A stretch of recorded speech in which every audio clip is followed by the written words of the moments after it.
এই dry chilli chicken তোমরা শুধু ফ্রাইড রাইসের সাথে নয়, বিকালে স্ন্যাক হিসাবেও খেতে পারো।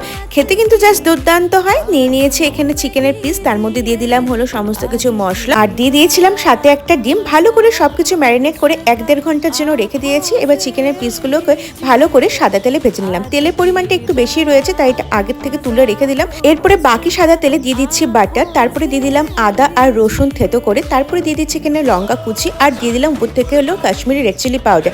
ভালো করে একটু ভাজা ভাজা হয়ে গেলে চিলি চিকেনের জন্য কেটে রাখা পেঁয়াজ আর টমেটোটা দিয়ে একটু নাড়াচাড়া করে দিয়ে দিচ্ছি পরিমাণ মতো লবণ। তারপরে দিয়ে দিলাম vinegar, green chilli sauce, red chilli sauce, tomato ketchup আর সয়া সস। সয়া সসের পরিমাণটা কিন্তু ঠিক করে দিতে হবে, নাহলে কিন্তু এটা তেতো হয়ে যাবে।